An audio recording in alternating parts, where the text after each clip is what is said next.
Apparently the dog is ready. The dog is always ready. The dog is ready.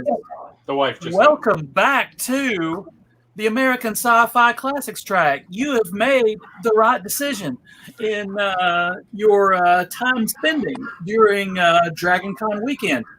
And we have a full house, so to speak, where that panel is later. I don't know. Are we doing a full house panel, Gary? We are now. Okay, good. The disappearance of the Olsen twins. Dibs on Stamos. Yes. Oh, okay. You've got Stamos. All right. So we got a lot of movies to talk about and a lot of people on the panel. So we'll let you guys introduce your. We'll go do it now. All right. We're going to start with the person to my left, and there it is. Introduce yourself, Kevin. Hi, I'm Kevin. I'm a podcaster. My show is called The Flopcast. It's a ridiculous, goofy, geeky show. It's part of the ESO network, and we're quite obsessed with superhero stuff. So this is a kind of thing we kick around on our silly show all the time. So that's why I'm here. And 2 internets away from me, making his virtual debut on the American Sci-Fi Classics track, Shaun. Hey, everybody. My name's Shaun Rosado. I am one half of Pop Cycle Baubles. We are a artist conglomerate, my wife and I. We basically make a bunch of really cool stuff. We travel around the country. We sell it to folks. And I used to do a lot of panels and podcasts about fan stuff. And this is right up my alley. I can't wait to dive into it because I have many thoughts. You can find Pop Cycle Baubles in DragonCon's virtual dealer's room. Actually, that's not true. We're not in the virtual dealer room this year. I know. And the reason why is normally we would be, but we decided to actually take an extra month, and we're doing our own, just like you guys are doing right now, con that we're going to have virtually on our Twitch channel called Pop Con. And we're going to have 16 different panels, and it's going to be about all kinds of stuff, anywhere from Star Trek all the way to, modern VOD and how that's changing movie downloads and streaming. And what we're going to do is we're going to open up our store so people can actually then buy stuff. So it's going to be like QVC meets DragonCon, and it's going to be a lot of fun. But that's the only reason why we're not actually in the DragonCon room right now, the vendor hall, is because of the fact that we're getting ready for our own little thing that we're going to do. And it should be a lot of fun. So if you guys are interested in that, just go to twitch.tv/popcycled or Google Popcycled at any social media platform and come see us. Yeah. Okay. And 1, 2, 3, Denise. Hi, so I'm Denise. I'm a freelance artist over on Instagram. I'm at Layman's Terms, which is a play on my last name because that's what it sounds like.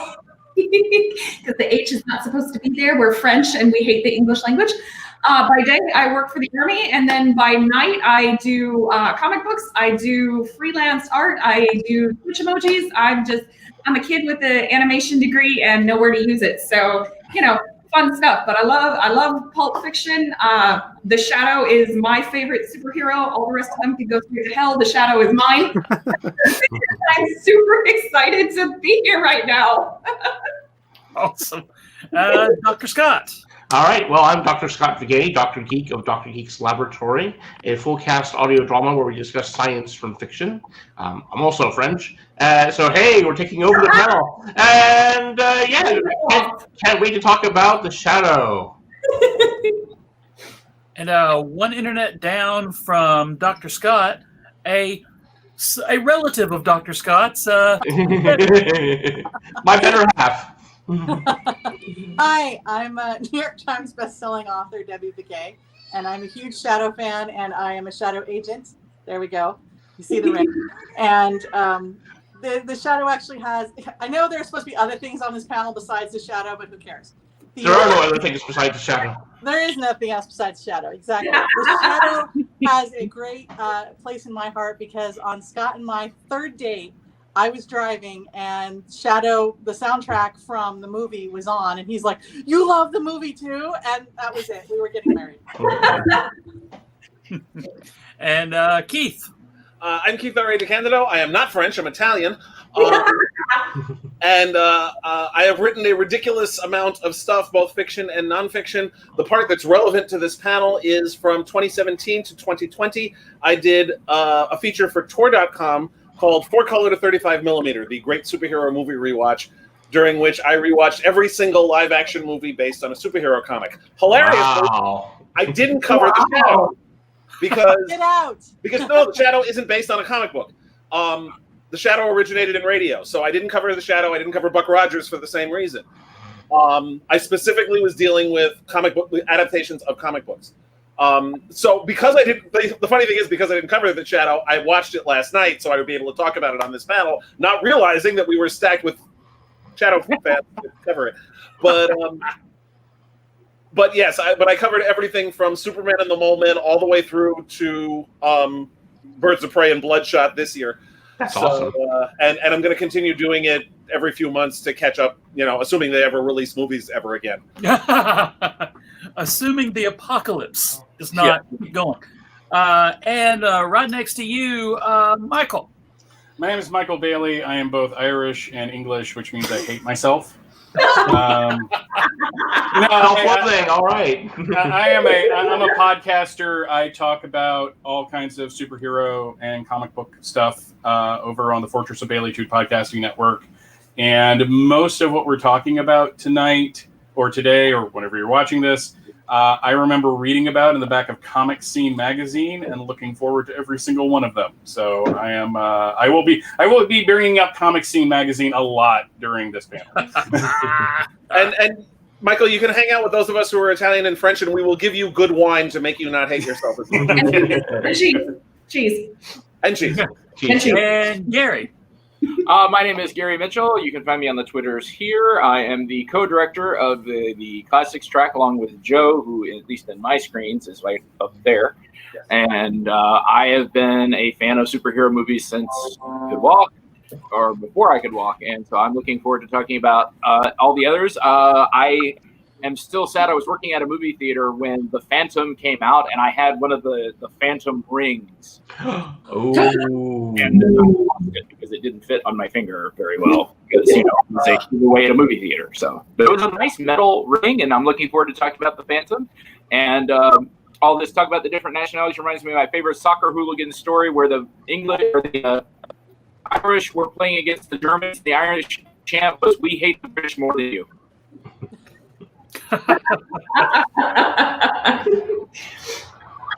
Alrighty, let's since we've got a lot to say about The Shadow, let's not talk about it first. Well, I guess what was the key idea for the panel was the fact that Batman '89 came out and pretty much changed everything. Yeah. Right. Yeah. Yeah, when that movie came out, it showed Hollywood that you can make a blockbuster out of these things. And as a kid at the time, I mentioned Comic Scene before. It was a bi-monthly magazine about comics published by the same people that did Fangoria and Starlog. Yes. And in the back, they had Comic Screen, which was like 2 or 3 pages of every comic book property that was in some kind of development. And I remember this. And after Batman '89 hit and became successful, everything started that was in development started percolating along.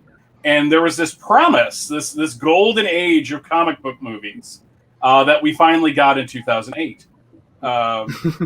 In terms of being successful for the super wide audience and becoming part of the culture. But yeah, like everything that we're going to be talking about was something that was inspired by or had its marketing inspired by Batman. Or got greenlit because of Batman at the time. Yeah. What I really the historian bring that up.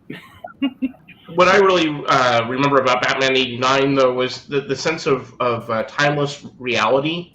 That there was was it in the 40s? Was it in the present day? It was a little bit vague. The technology was all over the map a little bit. The way people dressed and so forth, the architecture of the city. But compared to the '66 Batman, which is what I had growing up, this was a big change, and it's like, look, you can play it straight or straighter, and it really set the tone. No, it absolutely did. I mean, if you want to talk about things that set the tone, I mean, just a year and a half after Batman '89 came out, you have the Flash series show up. And the Flash, I always like to think, is like the first. I call it the victim, because there is one thing that I will never forgive the Flash for doing, which is getting Danny Elfman to do the theme song for the Flash in 1990. It basically is Batman Light. Yes. You know? I love that theme song. I think that theme song is absolutely amazing. And there is so much about The Flash 1990 that I absolutely love. And I even have a soft spot for that theme song, but it is so influenced by that Tim Burton 89. Let's get Danny Elfman to do the music. Let's do this weird Art Deco, but also have some neon colors to show that it's modern. They didn't know where they were. And with Batman, it kind of worked because, you know, you're dealing with mobsters, you're dealing with giant cities. It's a little bit more gothic. You can kind of blend that together. But when you go to the Flash is like more Midwestern. He's a little bit more like, you know, in the suburbs a bit. And it started thundering today. I want to disagree with you about the music. Not so much the theme song, but the actual music in The Flash was done by Shirley Walker, who also did the music for Batman the Animated Series. I don't think there's ever been anybody in the history of the world who has been better at doing incidental music on a TV show than Shirley Walker. Yeah, but that damn Danny Elfman music theme song. that Danny Elfman theme song. And Walker was a protege of Elfman's. Yeah. But it wasn't just The Flash, though. Like it seemed like half the movies that we're going to talk about today had their visual look inspired to some degree. The Shadow certainly did. The Teenage Mutant Ninja Turtles movie did. And for that matter, the Batman animated series was inspired by that. And even ones that weren't directly inspired, you could tell that sort of Burtonish sensibility was at work in things like The Rocketeer and Dick Tracy, where they weren't doing the exact style, but the very stylized look. Yeah, and Dick Tracy had been shot before Batman came out, but they were still working on it, you know, post-production stuff, and that's why they got Danny Elfman to do the music for Dick Tracy. Yeah. So the look probably wasn't inspired by Batman '89, but the music, and obviously they got the same guy, and then the marketing, which was mentioned before, is, you know, I'm sure they poured a lot more money into pushing that movie because of what had happened the year before with Batman. And I would argue that with The Flash, even though it was set ostensibly in the present of the 1990, and you could tell that by his Ford Taurus, I think it was, that Barry Allen was driving around. Brand new, right off the assembly line, Ford Taurus. But giving it this kind of timeless feel, and the fact that the Shadow and the Phantom and Dick Tracy are all in these other worlds, they age so much better because the things that would date them visually are not strong. Even Teenage Mutant Ninja Turtles, even though it's set in the harsh reality of 1990s New York City, it still feels like there's nothing in there that really dates it to that particular era. And I think that's why all of these hold up. I think the only thing that really dates Dick Tracy is the fact that you tune into that movie and it's like, whoa, what did I just take? It's like, oh my God, I don't know what you people were on, but it's amazing. That's one of the biggest problems about Dick Tracy, though, is that Warren Beatty loves the property, and he loved it so much. I think that's one of the problems, is he couldn't step back, and he really should have let somebody else play Dick Tracy. Yes, but he really wanted that to look like a 4-color comic. All the colors are big, bright primary colors. It's that basic big red, and so it does give it a visual aesthetic that stands out. Oh my God, yeah. Visually, they completely succeeded, and I love that comic book color palette and the generic. You know, the milk truck drives by and it just says milk, as if somebody drew it in a comic strip in the 1940s. You know, and the villains with the crazy makeup. I think that all worked. Yeah, you're absolutely right. The weak link was Warren Beatty in the lead role because it was just so stiff. Yeah, I mean, you really have to give them credit for production. Which is too bad, because Warren Beatty, the writer and director and producer, did really well. Oh, yeah. Yeah. But if you go, so there's an app that you can get, either Roku or your Apple TV, whatever you want to watch. It's an app, it's called Classics, and it gives you all of the classic movies. Like every single one of them that Turner Classic Movies will give you, Classics will. There is actually Dick Tracy shorts that they did way back when. And they're just as much fun as the movie, if not more so, because in the movie you've got this ridiculous color palette that somehow works and it's visually fun.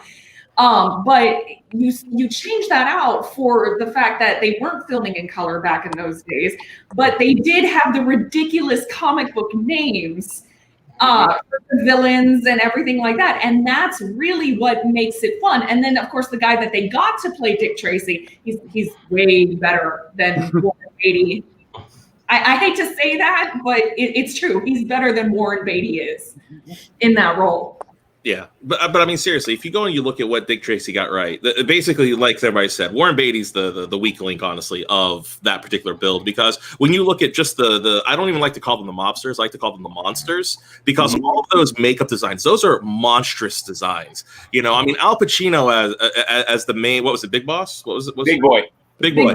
As Big Boy. Big Boy Caprice. He's eating like scenery, like he's just ripping it off and just destroying the scenery, right? And what I thought was really great about that is, I was actually just talking about this on Twitter yesterday, is that sometimes an actor needs to eat the scenery. And I cited Frank Langella in Masters of the Universe as Skeletor. And I was like, every single time Frank Langella shows up as Skeletor, he's like, I'm just eating Eternia's whole face. And when you actually talk to the man, he says that's one of his favorite roles ever, because he knew in order to pull off the role, he would have to go to the moon and back to pull off that character. And he thinks that he did it. And I'm like, you know what? Yeah, when you look at all those guys, you look at Pacino, you look at the guy who played Mumbles. Mumbles, by the way, is like my favorite out of all of those cats. Right. What? Hoffman, wasn't it?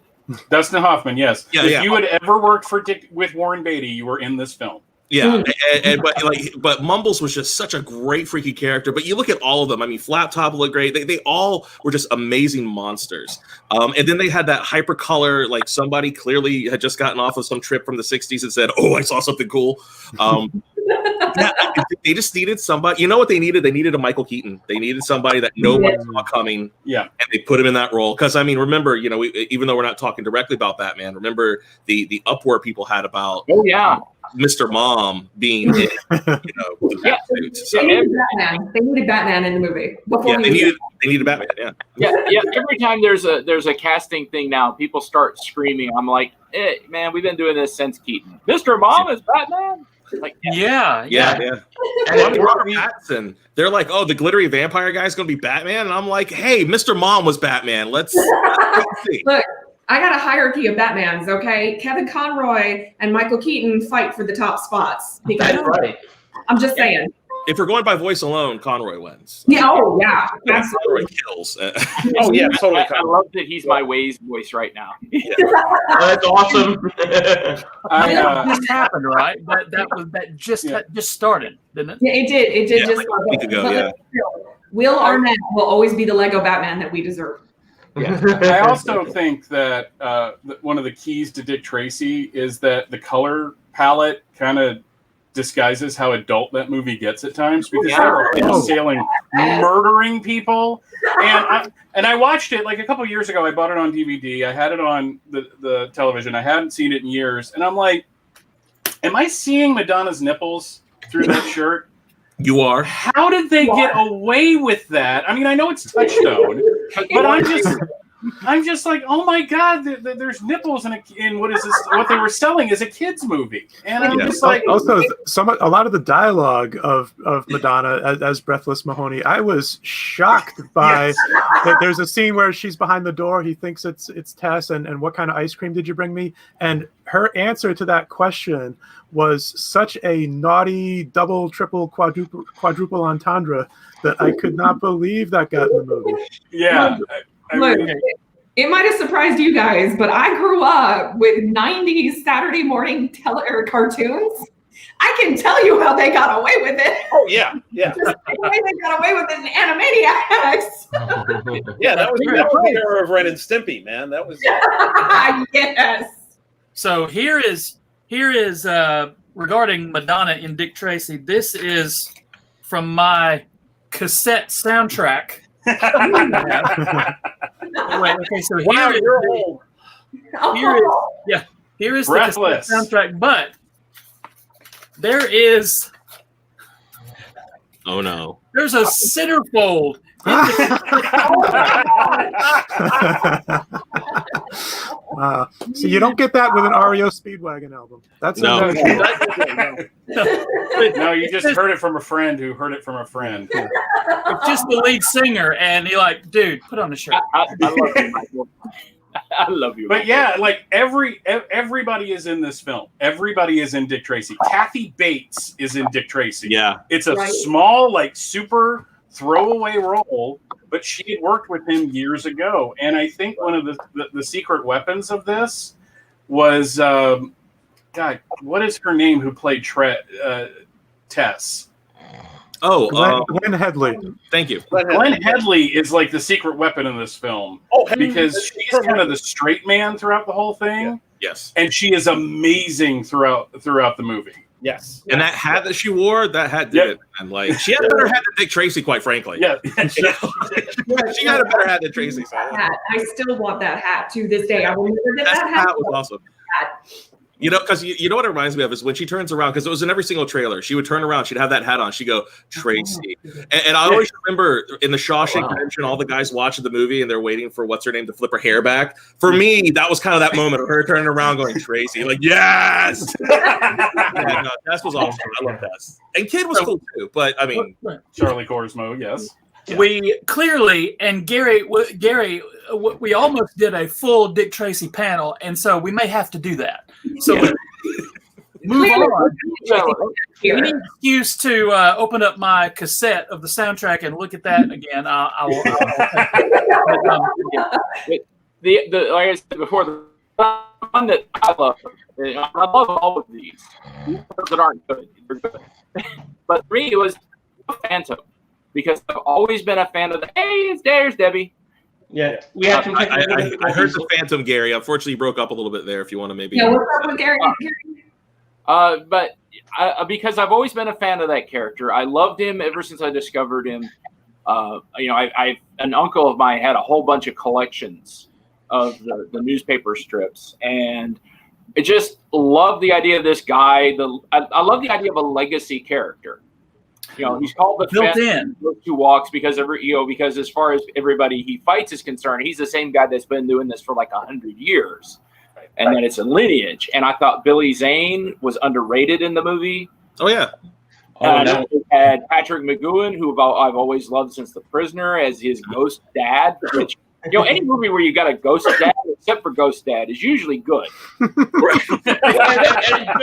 Patrick McGowan as the previous Phantom. I mean, how could you go wrong with that? Yeah, but again, this was a movie that was very influenced by Burton's film, though, because he had the hard rubber suit. Mm-hmm. They had the Slam Evil poster. That I think is one of the things that killed this movie. This movie had terrible marketing. Like the Slam Evil, everybody made fun of it. Like everybody I knew that I was hanging out at the time, but I went to see it because it was a superhero movie. Mm-hmm. And I had seen interviews with Billy Zane around the time, like, because they always did like those making of things on HBO. And I don't know, I have no reason to doubt Billy Zane because he's a weird dude. And if he says something, I kind of buy it. But he said the Phantom was the only superhero he ever liked. And there were moments in this film where he is all in on playing a superhero in a not cheesy way. Mm-hmm. Well, I think the strongest part about the Phantom is that idea of being a lineage and the ghost who walks.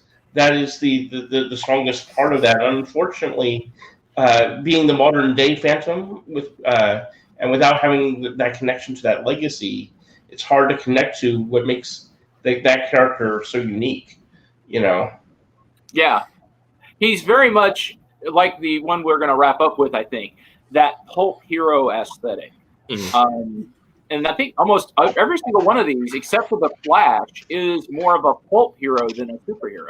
Yeah, that's what was interesting when all these properties started getting their movies post Batman, and there was the Flash TV series, and Flash was a modern active superhero like Batman, even though he also goes back to the 1940s. But all these other properties were they went they were grabbing up all these everybody else went old timey comic strips. Mm-hmm. What do we have that's 60 years old that no one has heard of? Right. Yeah. I mean, the Phantom goes back to, that was one of the very first characters ever that could be remotely considered a superhero with the costume, and shockingly is still being published. The Phantom comic strip is still running, and like I remember 30 years ago, running more or less on and on. I mean, from publication in the 30s all the way to the present, there's been some form of the Phantom. There was a cartoon in the 80s. What was it? Defenders of the Universe. Defenders of the Year. And he was on that. I mean, the Phantom has been perennial. It's not something that everybody knows, but when you see him, you're like, oh yeah, that guy. Like, he's there. The movie. My favorite part of the Phantom wasn't the Phantom. It was Christy Swanson and Catherine Zeta-Jones. I want to see the movie where the two of them are off having adventures. The Phantom. I can vouch for somebody who doesn't know the Phantom, but says, "Oh yeah, that dude." Because I've actually never seen the Phantom movie. Like every time I pull up the Shadow movie, because I watch it regularly. I watch it regularly, and on the bottom it'll say, "Hey, you might be interested in the Phantom," and then it has the Rocketeer. I'm like, one of these days I really need to sit and watch both of these movies, and I've been told that yes, you do. Yeah. So especially Rocketeer. When I did my superhero movie rewatch, I did the Phantom and the Rocketeer together in one entry. Mm-hmm. Partly because there's so many similarities between the two of them. For one thing, they both take place in 1938, And what I especially love about both those movies is that they cast people who look like 1940s movie stars. Mm-hmm. Christy Swanson, Timothy Dalton, Paul Sorvino, Catherine Zeta-Jones, Billy Zane, all look like they stepped out of, an MGM picture from 1942. Right. Which was just a beautiful, beautiful job of casting. As far as the movie itself, it exists because of this wave of movies that came post-Batman, but the clear influence, I thought, was Raiders of the Lost Ark. There are so many scenes and the structure of the whole movie and everything. There's so much that's like right out of Raiders, holding up the thing to make a laser point to a map on the wall, and the fight on the truck. He crashes into the truck that's running, So at the end, right down the line, that we kept as we were rewatching this week, thinking this is Raiders. The Last Crusade came out the same summer as Batman, so that Yeah. Right. Oh, and also, it was Raiders, and it was also Temple of Doom. Yeah. They do the bridge. They do the bridge scene from Temple of Doom, and the stones. They've got the skulls instead of the stones from Temple of Doom. Right. So they ripped off 2 Indiana Jones movies. Nice. So speaking of, let's move to the Rocketeer now. Oh. Another one we have to do a full panel on, but we do. This Rocketeer was a new series at the time, came from the 80s, but obviously it was a retro series at the same time, set way back when all these other properties came from. The crazy thing is now I think of the Rocketeer with those old properties. Right. Even though it came out 50 years later, because Dave Stevens created a thing that was so much like. Well, really nailed that aesthetic of, the right as America's entering World War II aesthetic that was kind of going on. I mean, down to the fact that, he basically shows you, well, this was the radio that we took. And I mean, that's right from the comics. And then we took the radio and we turned it into the helmet. He's able to incorporate the Art Deco, style of the 30s and says everything about that era is going to be infused into this character, right down to his freaking silhouette when he's standing there. If you've ever seen the first covers of the Rocketeer, I mean, they used one of them for the posters where he's in flight, and he just looks like a hood ornament that you would see on the front of a Spectre. It's right there. I'm sorry, I got everybody excited at the same time. I know, right? Everybody's so excited. But that aesthetic of the Rocketeer, because again, I haven't read the Rocketeer, but I know the Rocketeer. Mm-hmm. But that aesthetic really drove, I think, the movie Sky Captain and the World of Tomorrow. And why that movie didn't do any better than it did. That movie was ahead of its time. It deserves more love than it gets, and I adore that movie. But you can see the aesthetic of the comic book straight up in that movie. It's like they took panels from the Rocketeer and they put it into the movie and said, boom, because it's so the aesthetic is there, the Art Deco is there. It's like, hey, this is now. I think in Sky Captain and the World of Tomorrow, that one was post World War II, but still, you know, you didn't have very much of a difference in the 50s from that Art Deco style. You still that carried over until the 60s came around and then just screwed everything up. And what's really funny about that, Denise, is if you go back and look at the comics that they based it off of,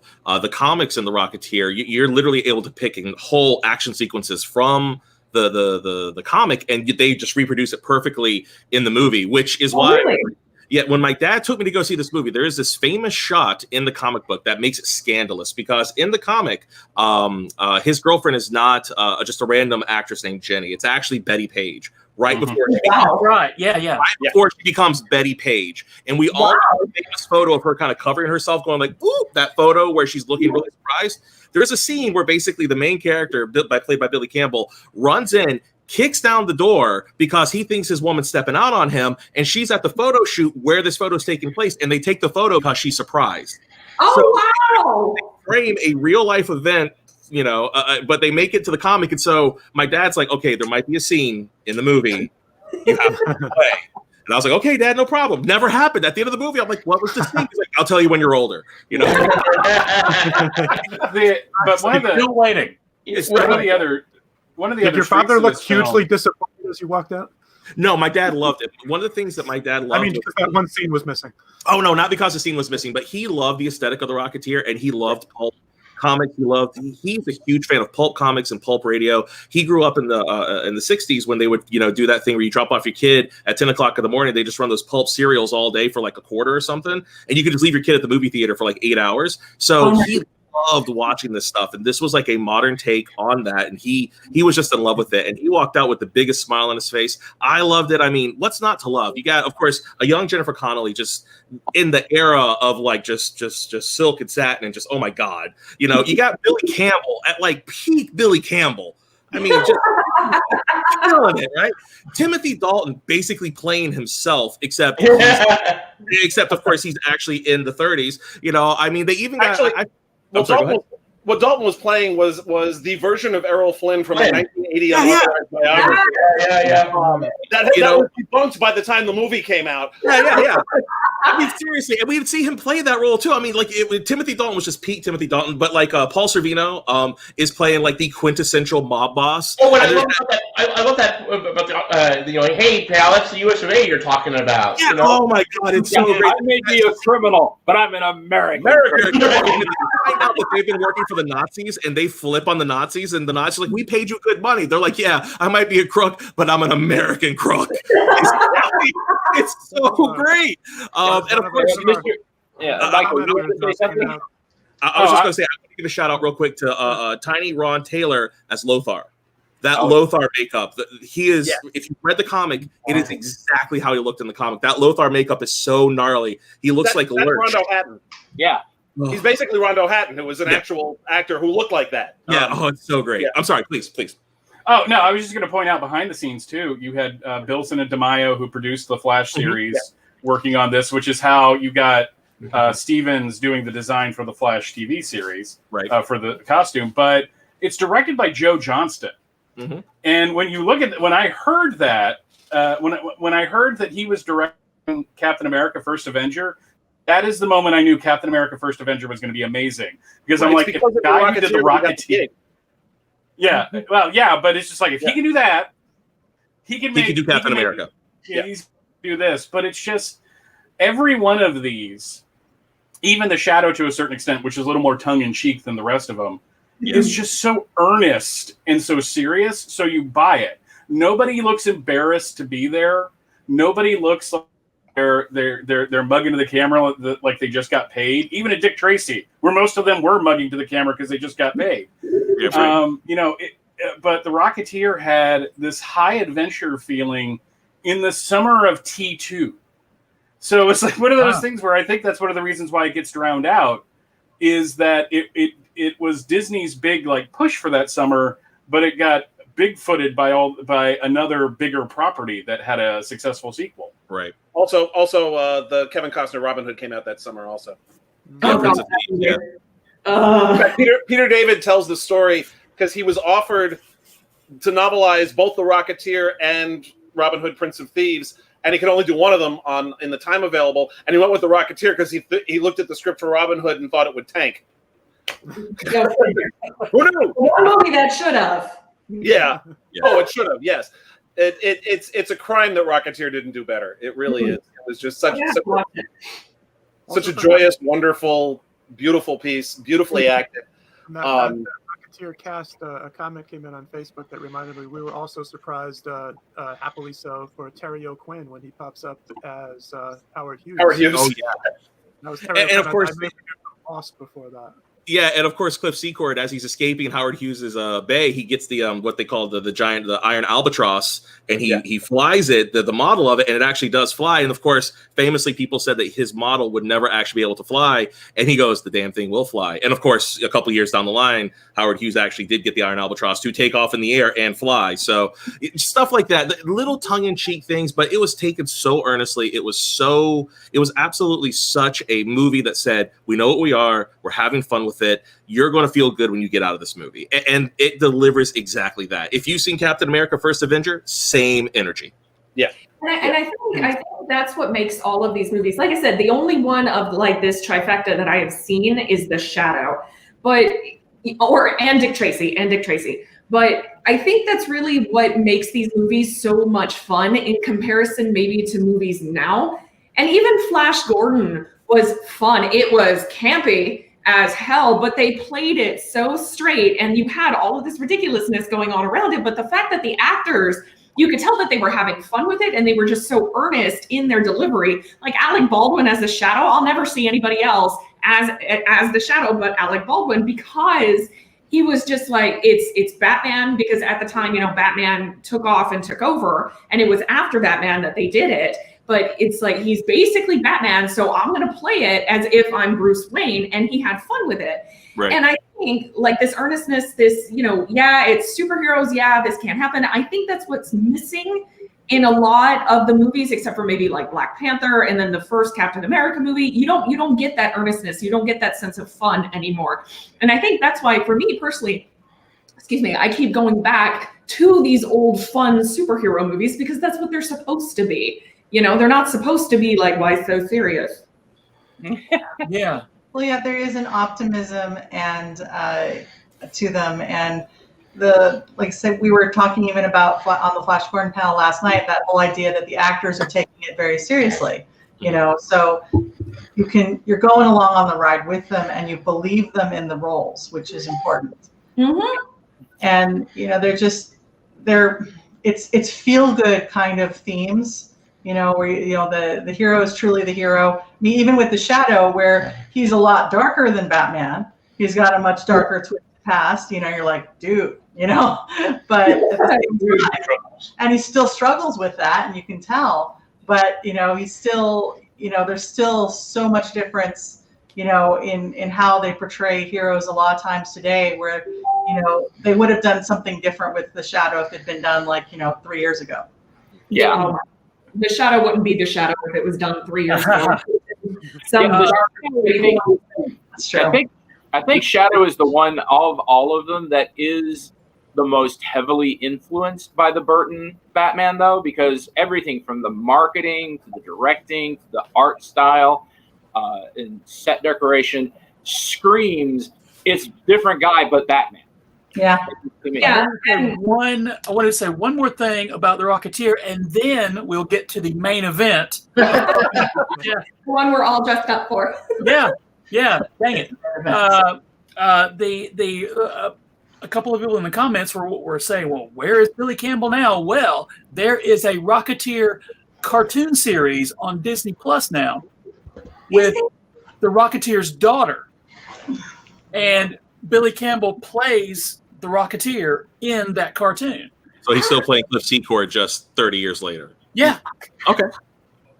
And it's a kid's cartoon on Disney, but it's cool. It's not a bad thing. And the Rocketeer is also on Disney Plus if you're looking to watch that movie. Yeah, Billy Campbell. He for some stupid reason, that movie derailed his career in such a weird way. And I hated that because I love Billy Campbell in this movie. I mean, the dude just had the look, and he should have been a huge hit. And it didn't happen that way.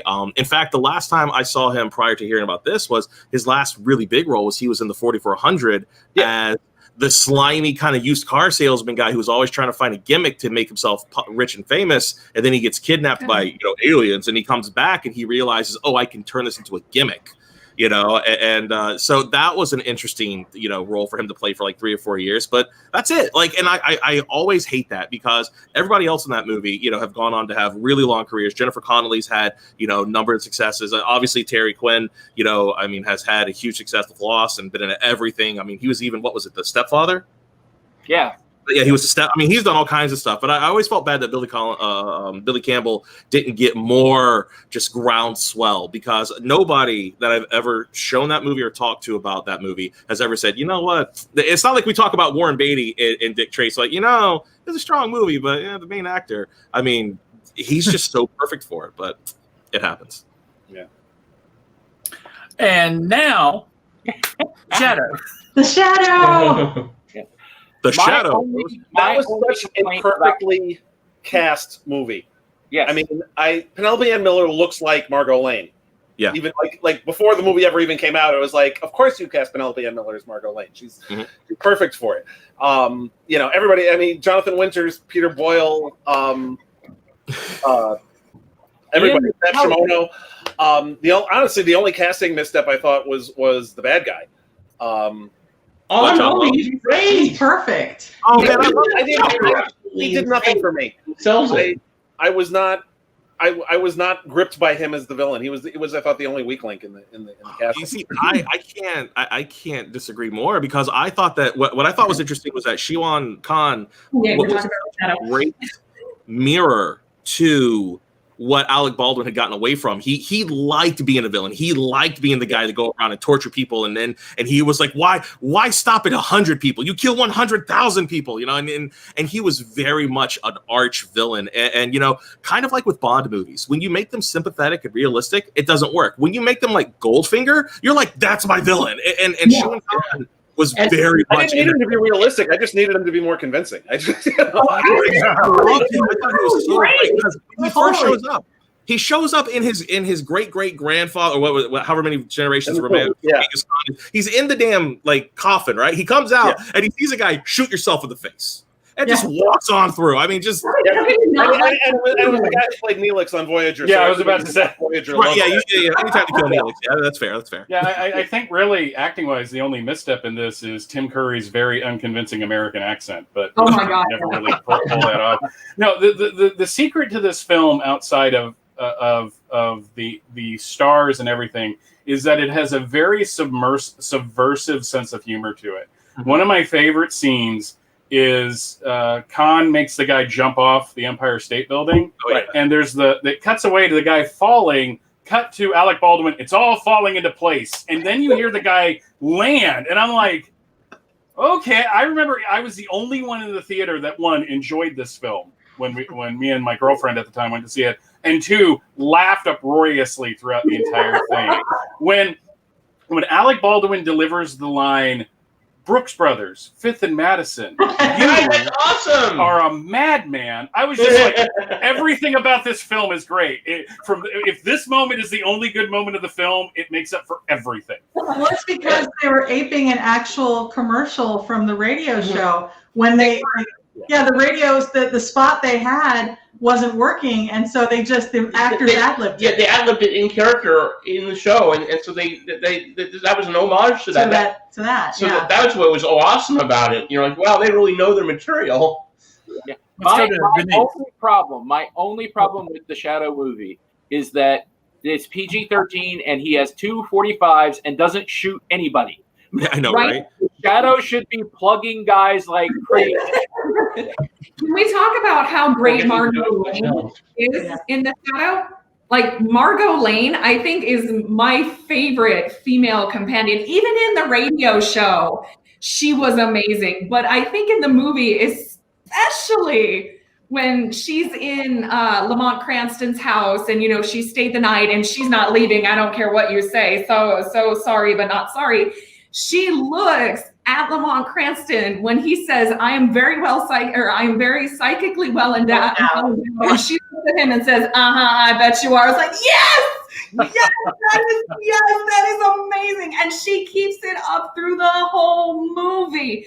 Like, you know, and she kept her figure too when she was talking about, or when Lamont says, here, my aunt wore this, and she's like, Like, why can't we have more women like that? It's like, there's a very specific time in the 90s, from Jurassic Park to The Mummy to The Shadow, and I'm sure the Rocketeer and The Phantom have the same thing, but there's like this tiny window in time where we had these really, really strong, really fantastic feminist female characters before anybody even really knew what the name was. And right in that moment in time is like where all of my female heroes came from as far as movie goes.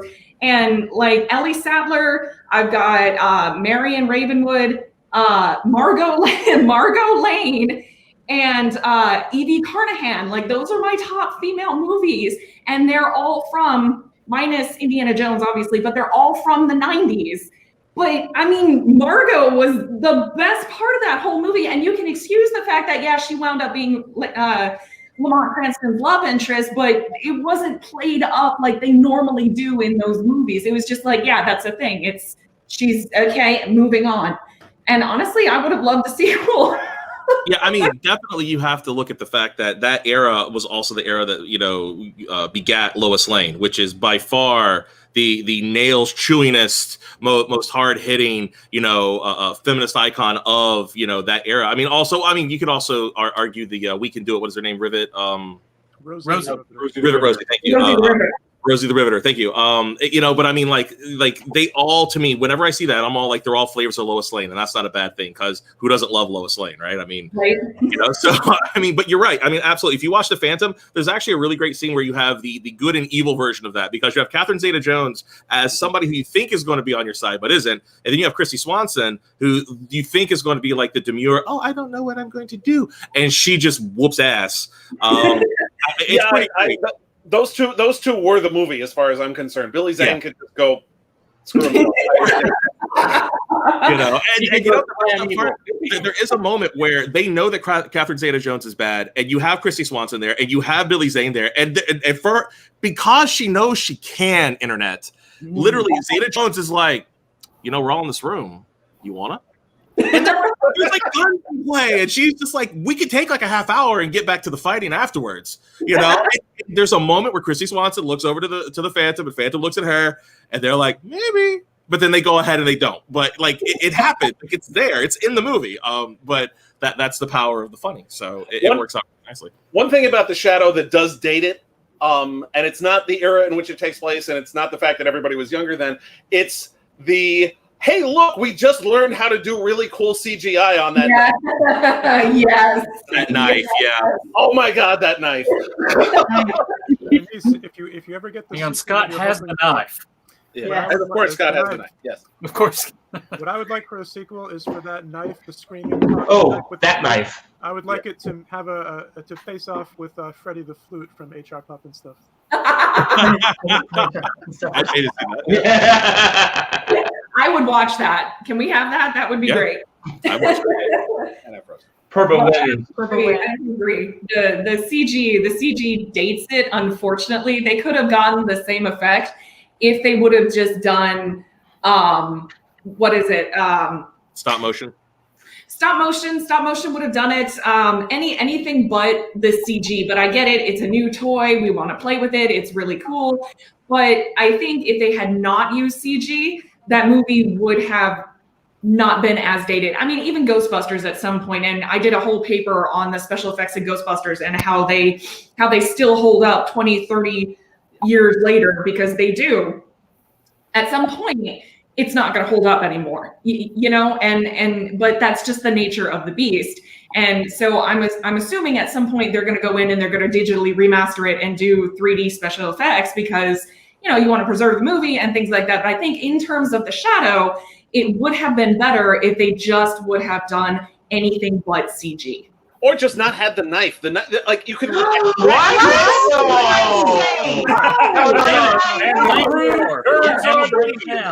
when the panel turns on Keith, and the whole panel's like, "We're coming after you, Keith."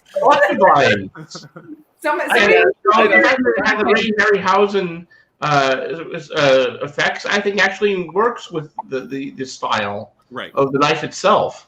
Yes, absolutely. I agree. I mean, I think the effects are fine. They still hold up for me just fine.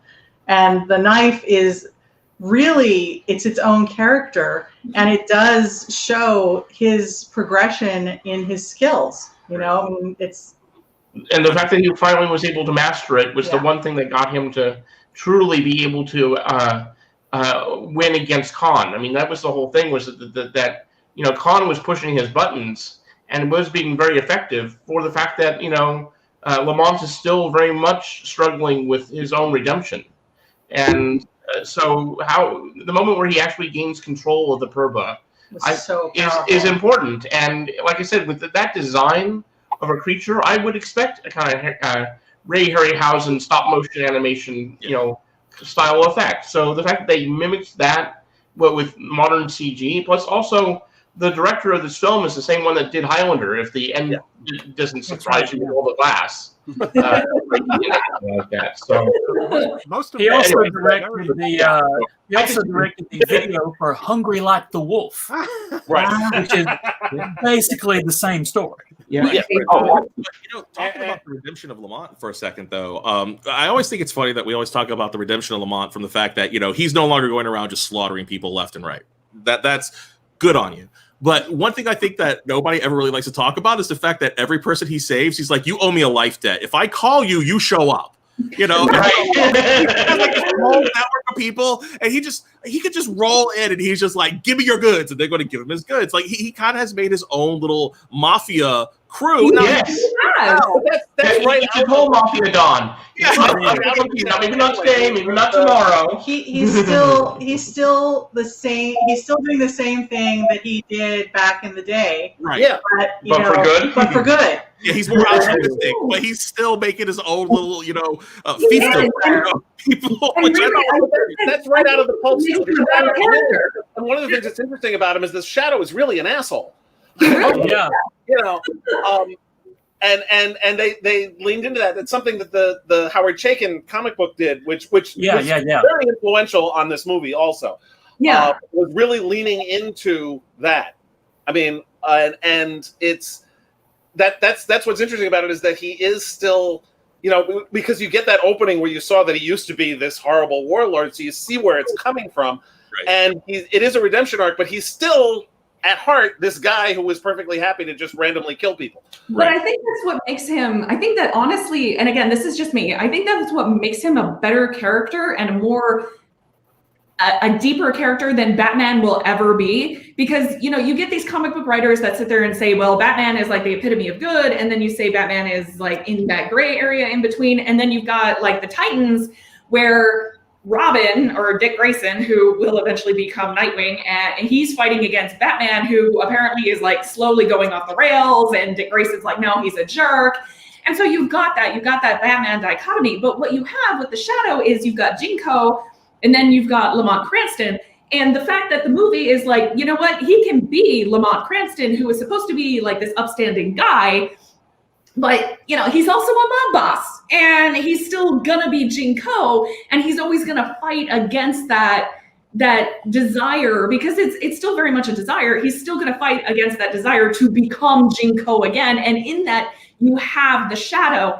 And I feel like that gray area that's always with Lamont Cranston makes for a much, much richer and a much more interesting character that you really, if you wanted to dig into it and really bring him back, you can continue to play with much more so than you can do with Batman. Because I feel like Batman has just been done to the nth degree. Well, So, what's clearly, Michael, go ahead.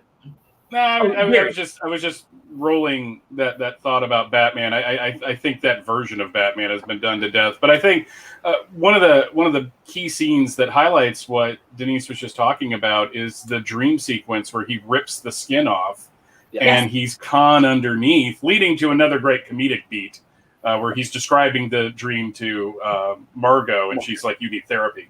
But no, I saying that though is just like, let's be honest, Batman was just a Shadow ripoff. I mean, it's just like this incredibly popular character was born out of two guys sitting around a park going, well, let's take all the best parts of this, and this, and make a new character out of it. So, and that story in Detective Comics that introduced Batman was basically a rewrite of a Shadow story. Yes, it was. It was. Blatantly ripped off. As were some of the images in that issue, by the way, as well.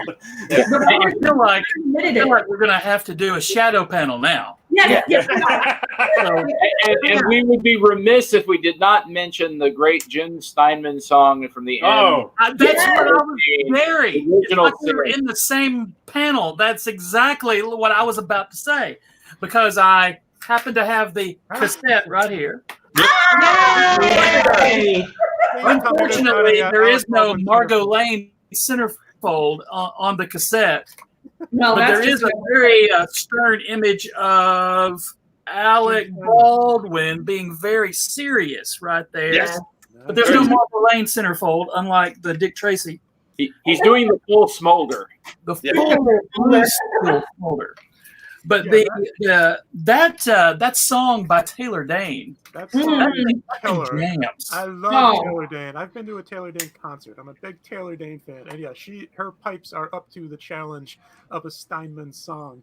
I'm also amused by how, so usually when a song starts playing over the end credits, it ends, and then another song has to start up again. Halfway through. Not in this case. Like Steinman's like, I don't care how long the credits are. My song will fill. No. If it's a Jim Steinman song and you're not 90 seconds in and you're still with the opening music, you're not a real Jim Steinman song. He's like, most people at 90 seconds are getting to the chorus. No, buckle in, pal, because you are in a Jim Steinman song. It's going to have 15 endings. It's going to have a choir of angels, and it's going to have a motorcycle at some point, and you are going to love it. We got 7 more verses. You got to get ready. Yeah, Jim Steinman said if he could ever write a song under 3.5 minutes, he'd be a millionaire. Buckle up, Buttercup. You're in this for the long haul. Yeah. My wife just gave me the funniest look, guys. Apparently, the Steinman rant brought her from the thing. Do you want to tell him how much you love the Rocketeer, baby? You and everything you stand for in this moment. Rachel was abused with the Rocketeer as a child. So. But guys, thank you very, very much. Clearly, we could keep doing this, and we'll have to reconvene and do more of this thing. We didn't even get to like a whole bunch of other movies we could have talked about. We could have talked about Steel. We could have talked about Spawn. We could have talked about a whole bunch of Spawn. Ninja Turtles. Yeah. We did a separate Ninja Turtles panel, and it is on the main programming, and it is coming up September 7th, which is tomorrow at 4 a.m. So if you don't want to go, just like a real Dragon Con, see, a lot of